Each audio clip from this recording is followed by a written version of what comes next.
Hello, on est lundi et on se retrouve pour débuter une nouvelle semaine de vlog, une semaine qui va débuter avec un unboxing puisque comme je vous le disais donc dans le dernier vlog j'ai reçu 2 colis et j'ai attendu donc pour les ouvrir avec vous. Enfin j'ai pas si attendu, tant attendu que ça finalement puisque je les ai pré-ouverts mais je voulais vous en parler.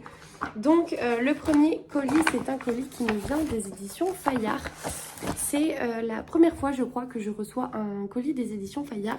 Et il s'agit du roman Enigma d'Armel Carbonell, je ne voulais pas écorcher son nom, donc aux éditions Fayard Noir. Gus est en train de tout faire tomber, comme d'habitude. Donc c'est un roman qui vient de paraître, je crois, je vais vérifier ça. Chère Sophie, je vous souhaite une agréable lecture, et bien, merci beaucoup. Et hop... Il est sorti en mai 2023, donc il est ou va sortir. Je vous lis du coup la 4e de couve. J'adore cette couve hyper mystérieuse. Domaine de la Haute-Barre, d'un énigmatique orphelinat, théâtre de terribles événements. Par une nuit d'orage, 69 ans plus tôt, des enfants ont mystérieusement disparu. Spécialiste des édifices à l'abandon, la journaliste et cinéaste Barbara Blair va tenter de comprendre ce qui leur est arrivé. Mais les habitants du petit village n'apprécient guère cette étrangère qui vient remuer ce passé trouble, d'autant qu'un nouveau drame ne tarde pas à les frapper. Entre légende et réalité, Barbara est confrontée à une énigme qui menace de réveiller les démons d'autrefois, mais aussi ses plus douloureux souvenirs. Certains secrets doivent être tués à tout jamais au risque de vous hanter jusqu'à votre dernier souffle. Et donc Armel Carbonell, elle a également écrit Sinestra, qui est ici. Et donc elle travaille pour le ministère des Armées. Elle est surnommée la nécro-romancière. Elle voue une affection particulière au huis clos. Et c'est une grande fan de Stephen King. Donc voilà, un roman super prometteur que j'ai accepté de recevoir parce que la 4e de couve me tentait beaucoup. C'est un beau bébé quand même qui fait quasiment 400 pages. Mais la mise en page est plutôt aérée et je pense que ça se lira très bien. Donc voilà, je vous en reparlerai quand je le commencerai. Et sinon, j'ai reçu un colis que je suis trop contente de vous montrer. Donc il s'agit de 2 romans qui me viennent des éditions Albin Michel. Le premier, c'est le 3e opus du Bureau des affaires occultes d'Éric Foissier. Vous le savez, je vous en ai déjà parlé, c'est une saga que j'aime énormément. Donc j'ai lu le premier et le second tome, je suis à jour là-dessus. Celui-ci, c'est le 3e volet qui s'appelle Les Nuits de la Peur Bleue. Voilà, encore avec une couve tout à fait dans le thème. Et je ne vous lirai pas la 4e de couve, mais je peux vous dire que nous sommes au printemps 1832. Là où je crois, dans le Bureau des affaires occultes, on est plus tôt, donc on va être en 1830, je crois. Et nous retrouvons bien sûr donc Valentin Verne, qui est l'inspecteur que l'on suit dans cette saga. C'est une saga que j'aime vraiment beaucoup, c'est assez surprenant, on est sur une atmosphère très sombre. J'avais beaucoup aimé le premier tome, beaucoup aimé le second aussi, que j'avais trouvé encore plus rythmé. Et voilà, donc j'ai hâte de découvrir celui-ci. Je le prendrai peut-être en audio parce que je sais que sur Audible, ils sortent en audio quasiment au moment de leur sortie. Donc c'est pas mal pour ne pas prendre de retard. Et c'est vrai que je crois que c'est le premier ou le second que j'avais écouté sur Audible et que j'avais vraiment beaucoup aimé. Donc peut-être que je ferai la même chose pour celui-ci. Et sinon, j'ai reçu un autre roman que je suis trop impatiente de découvrir, qu'il s'agit de Tempo Fatal. De Fatal Tempo, pardon, de Randy Fugelhaug. Je ne sais pas du tout si je le prononce correctement.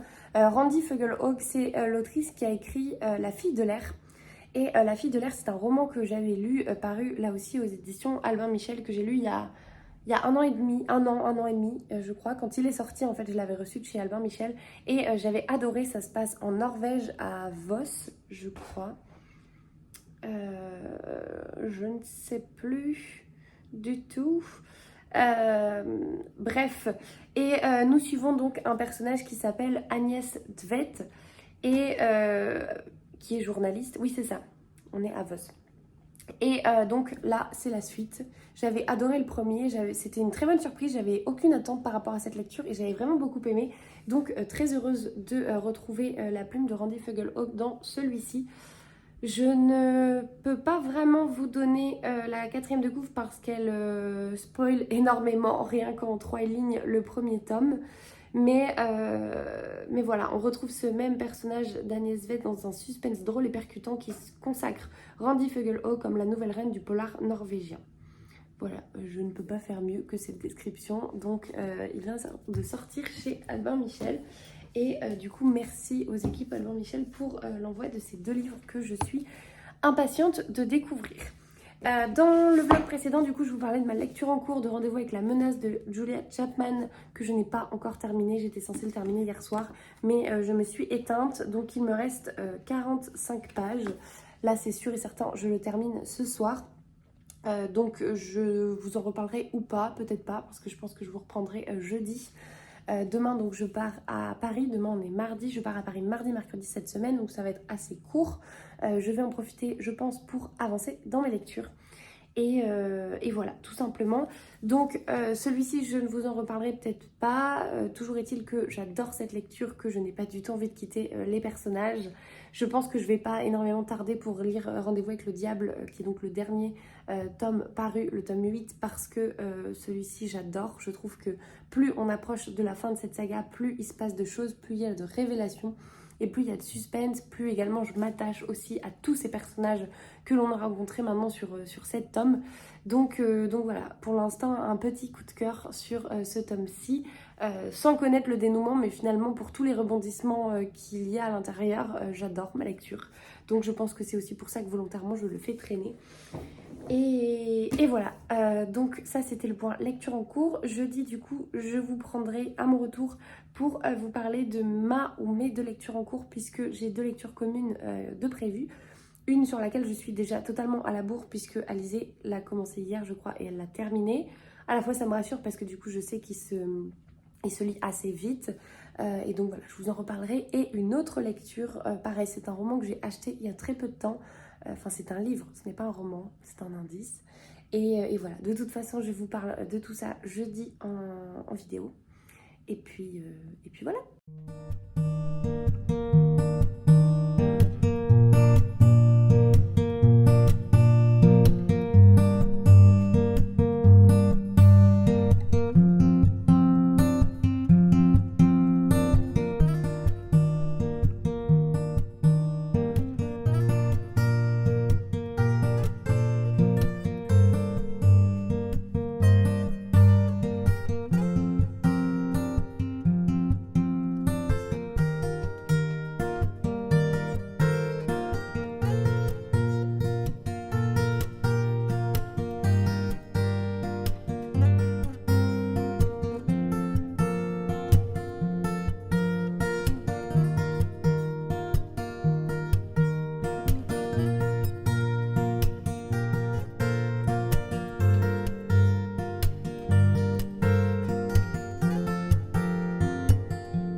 Hello, on est jeudi, je vous prends, ça y est, je suis de retour à la maison. Je suis désolée d'avance pour les bruits de fond que vous pourrez entendre, tout simplement parce qu'il y a beaucoup de travaux autour de chez moi. J'ai beau avoir la fenêtre fermée, je pense que ça s'entend, mais je n'ai pas vraiment d'autres moments pour vous prendre, donc voilà. Je vous prends aujourd'hui pour vous parler d'un livre que j'ai commencé et terminé, donc j'ai lu. En étant à Paris, il s'agit donc des Victorieuses de Laetitia Colombani, qui est un roman qui trônait dans ma palle depuis très longtemps. Preuve en est, il est dédicacé et ça date de octobre 21, enfin 2021. Donc je l'avais fait dédicacer à Lire en Poche, à Gradignan, avec Claire, et surtout je l'avais déjà en fait dans ma palle avant même d'aller à Lire en Poche. Donc voilà, je pense que je l'ai au moins depuis 2020, donc ça devait à peu près faire 3 ans qu'il était dans ma palle, et je suis contente de l'avoir sorti. Donc je vous lis la 4e de couve. Brillante avocate, Solène tente de se reconstruire après un burn-out. Acceptant une mission bénévole d'écrivain public, elle est envoyée au Palais de la Femme, un foyer au cœur de Paris. Les résidences s'appellent Binta, Soumeya, Svetlana, Salma ou la Renée, et viennent du monde entier. Lorsqu'elle voit arriver Solène, elle se montre méfiante, mais Solène est bien décidée à trouver sa place auprès de ces femmes au destin tourmenté. Un siècle plus tôt, Blanche Perron œuvre en faveur des démunis. Elle a voué sa vie à l'armée du salut et rêve d'offrir un refuge à toutes les exclues de la société. Le chemin est ardu, mais elle ne renonce jamais. Laetitia Colombani donne vie à ces victorieuses anonymes, à Blanche l'oubliée, à toutes celles qui refusent de se résigner. Et donc c'est un petit roman sur le même principe un petit peu que La Tresse, que j'ai bien aimé.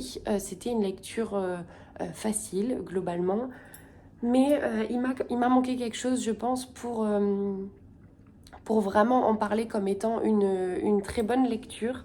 Ça se lit bien, on a des personnages, et notamment le personnage de Solène, qui est, euh, qui est attachant, mais je peux pas dire qu'en fait je me sois vraiment projetée dans cette histoire, dans ces histoires, bien que certains destins de femmes, bien sûr décrits, sont tragiques, sont, voilà, sont assez complexes, assez difficiles.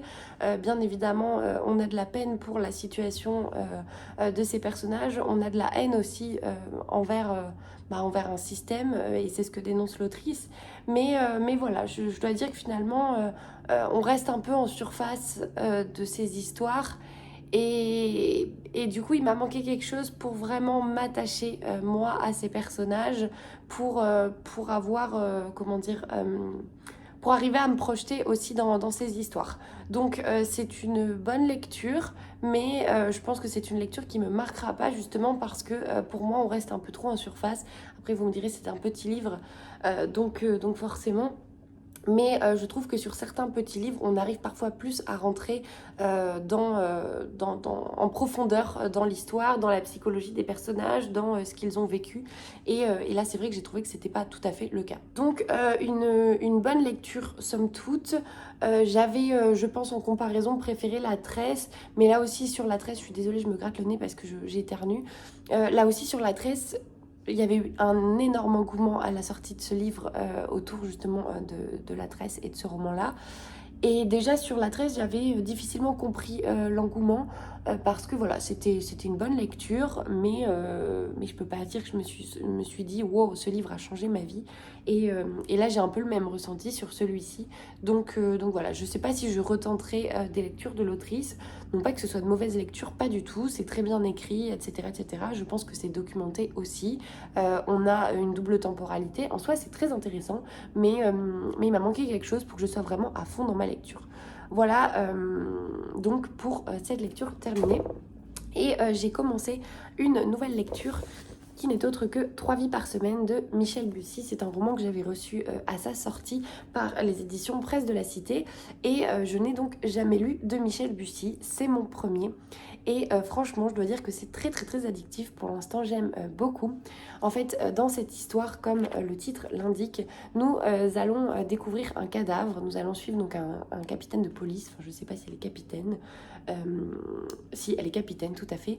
Et donc, en suivant en fait cette capitaine de police, nous allons être amenés au cœur d'une enquête et nous avons retrouvé donc le cadavre d'un homme qui s'appelle Renaud Duval, mais il se trouve que très vite on va découvrir que cet homme possédait plusieurs identités et notamment 2 de plus que la sienne Renaud Duval, 3 identités donc en tout, et finalement 3 vies, c'est-à-dire 3 femmes, c'est-à-dire 3 lieux de résidence, 3 vies vraiment bien distinctes. Et, euh, et forcément, cette situation sidère la capitaine, sidère tout son entourage, toutes les personnes qui vont le découvrir, et on va chercher un petit peu à en savoir plus là-dessus, à comprendre, à savoir bien sûr qui dit la vérité, comment on en est arrivé à cette situation-là. Et voilà, on a des bons dans le passé. Pour l'instant, la plume est vraiment top. J'ai lu l'équivalent. Donc le roman fait 440 pages et j'en ai lu l'équivalent de 270. Donc voilà, j'ai dépassé la moitié, ça se lit très très très très bien. Donc pour l'instant c'est un succès pour ma découverte de Michel Bussy. Et voilà, donc je vous en reparle dans la semaine bien sûr. Enfin dans la semaine est déjà bientôt terminée puisque on est jeudi. Mais pour l'instant c'est une très bonne découverte. Donc je vous en reparle je pense demain. Et je vous prendrai également demain pour vous montrer des colis que j'ai reçus, puisque là, j'ai pas tout à fait le temps. Et voilà, c'est une semaine assez charnière d'un point de vue perso, parce qu'on a pas mal de choses, notamment quelque chose dont je vous parlerai très, très prochainement, puisque ça arrive. Et voilà, ça n'a rien à voir avec les livres, c'est plutôt ma situation perso, mais je pense que vous allez très vite le comprendre quand je vous l'annoncerai. Voilà, je repars travailler et je vous dis à demain. Hello, on est vendredi et je vous prends pour clôturer cette semaine de vlog. C'est assez exceptionnel, mais j'ai pris la décision de m'arrêter aujourd'hui, tout simplement parce que demain j'ai des copines que vous connaissez, je pense, ici. Donc Lily du compte Lily Littérature et Pascal du compte Entre deux pages qui viennent passer le week-end à la maison ici à Bordeaux. Donc on va être en vadrouille. Je vais leur faire découvrir la ville, enfin on va se balader, voilà tout simplement. On devrait bouger un petit peu aussi et notamment dimanche et en fait j'ai pas envie d'être bloquée entre guillemets par le fait de devoir vous sortir le vlog. Donc voilà, donc elles arrivent demain midi. J'ai décidé du coup de m'arrêter ici le temps de vous faire le montage. Comme ça ce vlog sortira bien dimanche. Pour vous ça ne change rien mais voilà, je m'arrête donc ici. Je n'ai pas énormément d'update lecture à vous faire, enfin je n'ai pas énormément avancé, donc pas vraiment d'update lecture à vous faire. Je suis toujours dans la lecture de 3 vies par semaine de Michel Bussy. J'aime beaucoup ma lecture, j'ai qu'une envie, c'est d'y retourner et de savoir, enfin de connaître vraiment le dénouement de cette affaire qui pour l'instant me tient vraiment en haleine. Donc voilà, je vous en reparlerai peut-être un petit peu dans le vlog suivant, histoire de vous donner mon avis définitif, mais c'est à peu près tout. Pour l'instant, je passe un très bon moment, ça se lit très vite, la plume, elle est très fluide, etc. Enfin, vraiment, c'est une régalade, comme on dit. Et j'ai reçu donc 2 colis. Le premier, c'est un colis, alors je l'ai déjà pré-ouvert, tout simplement parce que je me suis servi de l'emballage pour faire un colis Vinted. Bref, tout va bien. Donc, il est quand même emballé ici. J'avais un petit mot. Et donc je ne vous lis pas le petit mot, sinon vous saurez de quel roman je parle. Hop, je pense que vous avez un indice. Voilà. Donc il s'agit de La petite fille sous la neige de Javier Castillo.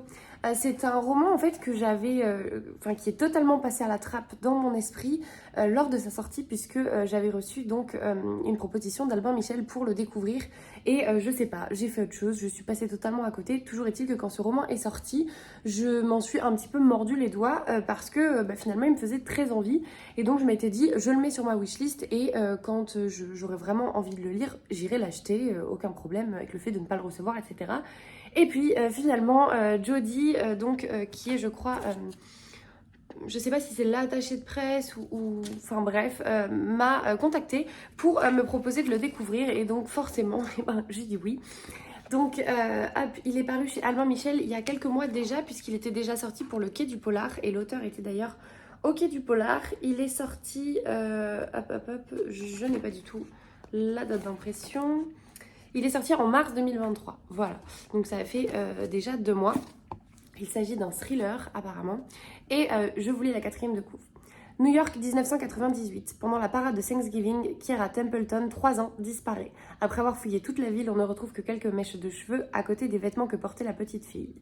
En 2003, le jour où Kiera aurait fêté ses 8 ans, ses parents reçoivent un colis inattendu. Une cassette VHS avec un enregistrement d'1 minute où l'on voit leur fille jouer dans une pièce inconnue. Attirée par l'affaire, Myrène, une jeune étudiante en journalisme à l'université de Columbia, entreprend des recherches et trouve bientôt de nouveaux indices. Sa détermination à retrouver coûte que coûte l'enfant n'est pas un hasard car Myrène porte aussi de lourds secrets. Auteur au succès mondial, Javier Castillo nous embarque dans une enquête hypnotique. La petite fille sous la neige est une bouleversante descente vers les profondeurs, dans les replis les plus obscurs de la nature humaine. Et la nouvelle série événement sur Netflix.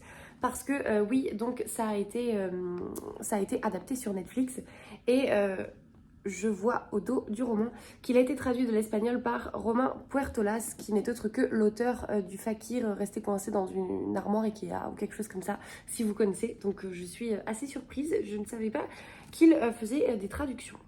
Donc un grand merci à Jodie pour cet envoi et à Javier Castillo bien sûr, puisque du coup j'ai très hâte de le découvrir, peut-être cet été. Je verrai si j'ai envie d'un thriller addictif. Je saurai vers quoi me tourner. Et j'ai reçu parallèlement un autre roman que j'avais totalement zappé, mais qui me met vraiment très en joie. Il s'agit du nouveau roman de Tony Béard, Une folle envie de liberté. Tony Béard, donc moi je l'ai découverte l'année dernière en tant que lectrice Charleston, où j'avais lu son roman dont j'ai totalement perdu le nom. On n'empêche pas une étoile de briller. Je le vois derrière, il est par là. et que j'avais vraiment adoré en tant que lectrice Charleston. J'avais également rencontré l'autrice lors de la Garden Party Charleston et j'avais passé un super moment. Donc j'ai très hâte de lire celui-ci qui est un peu plus petit, qui s'appelle Une folle envie donc de liberté. Hop, j'aime trop le fait que le dos soit de cette couleur, j'en ai pas dans ma bibliothèque. Et donc je vous lis la 4e de couve. Il est pas dédicacé mais j'ai un petit mot, donc trop mimes. Et donc la 4e... La vie d'Alice Lambert est en vrac. Après avoir quitté son mari, sa maison et tous ses repères, elle se voit obligée de s'installer à Paris chez son père avec qui elle est en conflit depuis toujours. À l'aube de ses 50 ans, elle doit réinventer sa vie et repartir à zéro, mais ce nouveau défi lui semble insurmontable. Par les fenêtres de ce grand appartement désert, elle voit le monde tourner sans elle et revisite son passé entre 2 verres de whisky.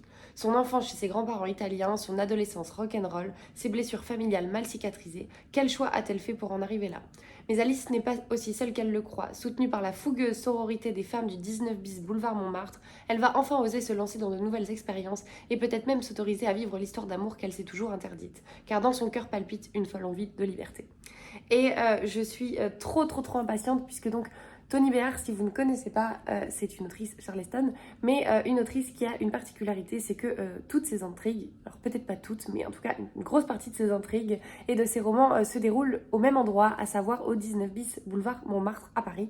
Et donc c'est très drôle parce que c'est une sorte c'est pas un running gag, mais c'est une situation qu'on retrouve vraiment dans tous ses romans. Et donc en fait il y a parfois des personnages qui se font écho, des lieux qu'on a l'impression de connaître parce qu'on les a déjà lus dans un de ses romans. Et voilà, donc encore avec celui-ci, nous revenons au 19 bis boulevard Montmartre. J'essaie de voir du coup si j'ai des avis de copines lectrices Charleston à l'intérieur. Hop. Alors déjà je ne vois même pas les avis. Parce qu'en fait maintenant Charleston met les avis à la fin alors que, j'allais dire de notre temps comme si j'étais très vieille. Mais l'année dernière encore, il les mettait au début. Donc les lectrices, hop, on a Coralie du compte Lily's Readings qui dit une belle leçon de force et de bienveillance envers soi-même. On a, hop, j'essaie de trouver des copines. Ben non mais c'est tout ce qu'on a. D'accord. On a donc Tom, Book by Tom, qui dit Toni Béard livre un roman mêlant humour et émotion, une merveille, une lecture qui a un goût de liberté, de soleil et surtout d'amitié et d'amour. Un roman qui fait du bien au cœur. Et So Bookiful qui met le merveilleux parcours de renaissance d'une femme forte et attachante. Voilà, donc j'ai hâte de le découvrir et bien sûr je vous en reparlerai. Donc un grand merci à Charleston. Voilà, de mon côté c'est tout pour ce vlog. Je sais que ce sera un petit vlog, mais c'est comme ça. Et c'est plus simple. Et voilà, et donc là je vais filer car ce soir nous avons un rendez-vous très important dont je vous reparlerai assez rapidement. Et voilà, donc j'ai pas mal de choses à faire d'ici là, d'où le fait que je sois apprêtée, alors que hier je ne ressemble à rien. Bref, j'espère que vous avez passé donc un agréable moment en ma compagnie, que vous avez trouvé de nouvelles suggestions de lecture. De mon côté, je vous souhaite comme toujours de belles lectures, de belles découvertes et je vous retrouve donc la semaine prochaine avec quelques petites images des copines que vous connaissez. À la prochaine!